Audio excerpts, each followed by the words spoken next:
we're going to focus on sleep problems, insomnia, and I'm just going to talk a little bit about how our emotional states can negatively impact upon our sleep. I'm going to introduce a little model really which looks at how we can regulate our emotions in a way that is most conducive to a good night's sleep. To begin with, we're just going to start with looking at a little model which is all about emotional regulation systems. If you look at the model that I've just put on the screen at the moment, you can see that we've got three different emotional systems, and these systems are available to us. We're always in some kind of configuration of these systems. You can see that we've got a threat system, you can see that we have a drive system, and you can also see there that we have a safeness system. Each of these systems serves a purpose for us. Now, what we've got here, what I'll just introduce, we'll just kind of do a little overview of what each of the systems are and what they mean for us, and then I'm going to go into a little bit more detail about how they apply to sleep specifically. Let's start off with that threat system. Now, the threat system is a really vital system for us, in particular for our ancestors, because what the threat system is about giving our body an emotional and physiological change so that we can deal with any kind of threat that is there in front of us. Okay? So obviously for our ancestors, if there was a kind of a predator or some other kind of danger that required a quick response, the threat system kicked in. Okay? Now the threat system is all about, you may have heard of the fight or flight response. It basically means that we'll have an increased heart rate, there'll be kind of changes to the way we breathe, we'll breathe a little bit more shallow, there'll be changes in our physical tension, there'll be increased oxygen going through the body. Sometimes that can lead to, say, thoughts race a little bit or a sense of dizziness. Sometimes there might be tingling in the extremities and things like that. And whilst it may not always feel comfortable for us, this threat system is everything that we need to deal with any kind of danger. So the main emotions that are related to this threat system are fear and anxiety. We've got anger, and we've also got that emotion of disgust. Okay? So all of these emotions serve a purpose for us. If we take a little look at that drive system, okay? Now we've evolved the drive system because for our ancestors to want to go out and accumulate certain resources, we need to be kind of motivated to do that. It's quite costly for our ancestors to go out and kind of keep looking for food, etc. It came with certain degrees of risk, and essentially we've evolved the drive system to motivate us to move towards further resources. In modern times, we rely on that drive system as being the thing which is kind of pushing us towards the next goal, the next target. It relates to emotions and feelings of achievement, kind of content, all those kind of things that we associate with getting what we want through kind of goal-directed and goal-orientated behaviour. If we're talking about the absence of the drive system and that drive system isn't activated, we're probably talking about, we're probably in the realm of things relating to depression, as though we're not getting that sense of fulfillment. Okay? So that drive system is really important, and it certainly was important for our ancestors because it made us not just settle for instance, that one meal. It kind of pushed us to get out there and pursue the next meal or pursue the next resources. Moving over to the safeness system. Now this safeness system is, again, it's also a really important system that we have available to us, and it's all about the emotions of feeling safe, content, cared for, bonding, things like that.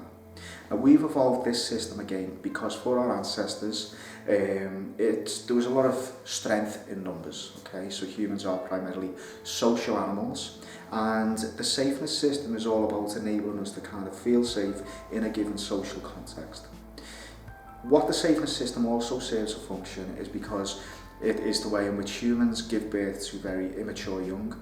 If you compare human infants to the infants, say, of kind of cattle, horses, etc., you'll notice that there's a big difference in the sense that those animal infants can kind of feed themselves, look after themselves, all that kind of stuff, whereas human infants can't. Okay?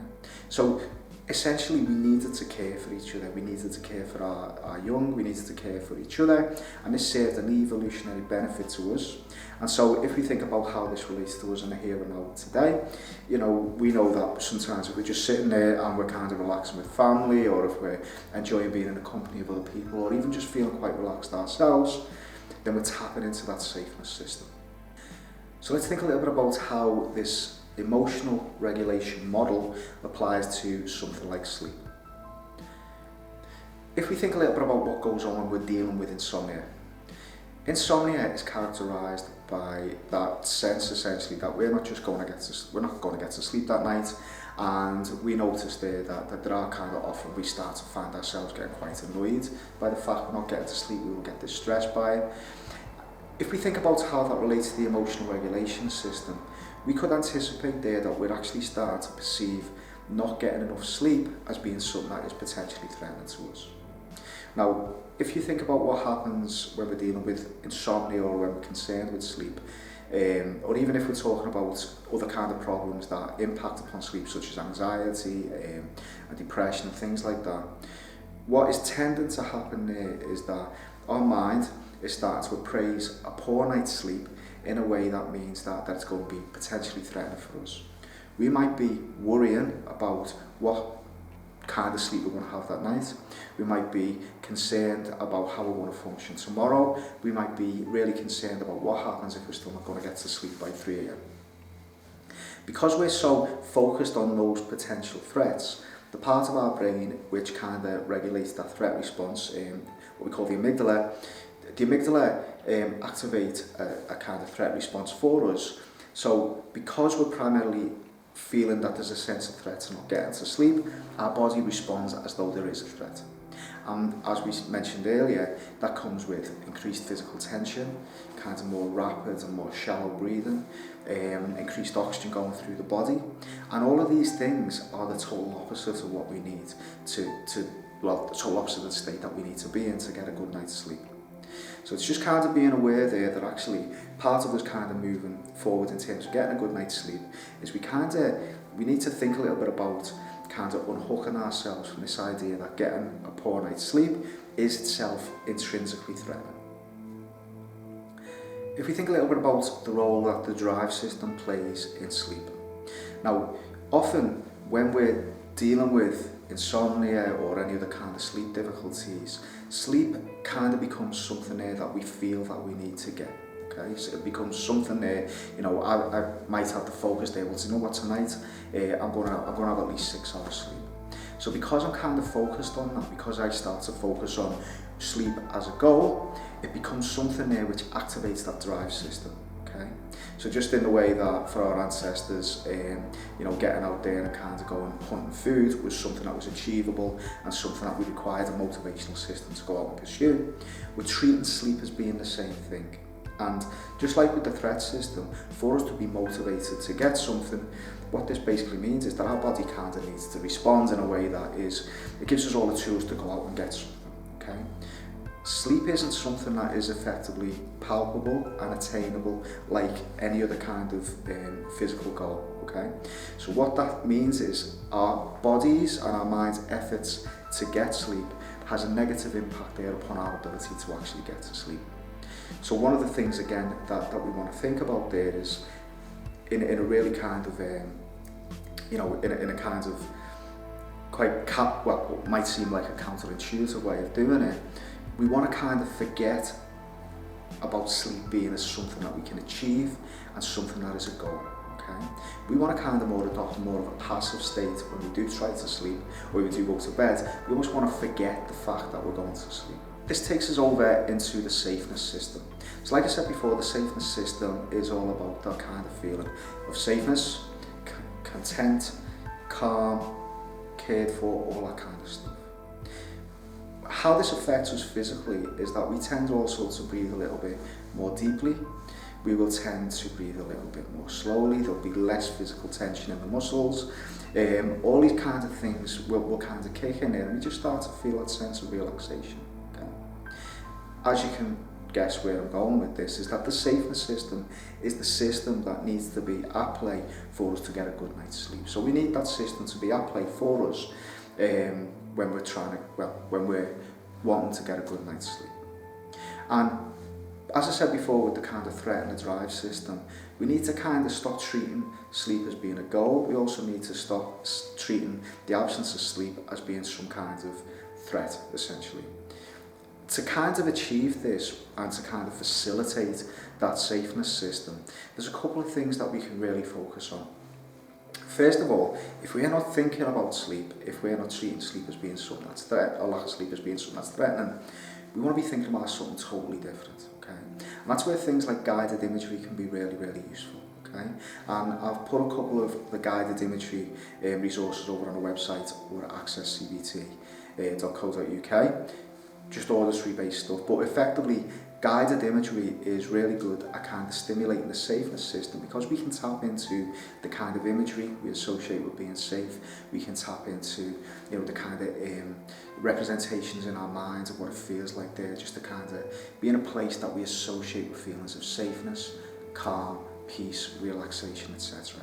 And the way our minds work, as we start to visualize this kind of place where we do feel safe, our mind and our body starts to respond appropriately. Okay, our mind can't really tell, you know, the difference between what's going on out there and what's going on in here. So the power of imagery is really, really powerful in tapping into that safeness system and just kind of allowing us to get to a place where, you know, we're increasingly likely to get a good night's sleep.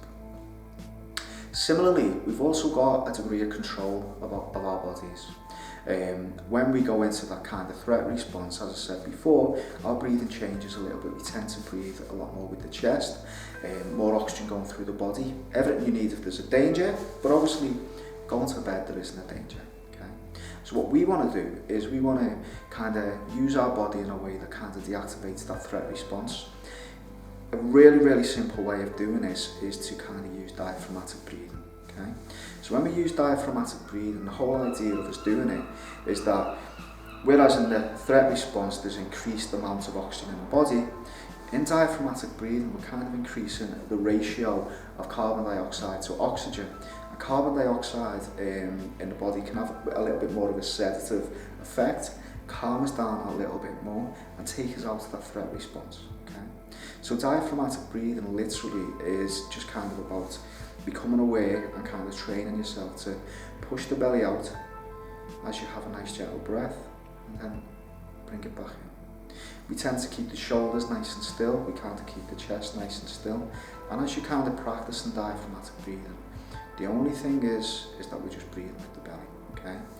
I don't really encourage people to count how much they breathe in or out, etc. What I do is just kind of say, just focus on that actual diaphragmatic breathing itself, and that will do the trick for us. So thanks for watching this video about emotional regulation and sleep. In the process of doing a couple more videos relating to sleep and how various kind of mental health conditions such as anxiety and depression can get in the way of sleep. So look out for those, and of course you can get in touch with me at accesscbt.co.uk or inquiries at accesscbt.co.uk. Thank you very much.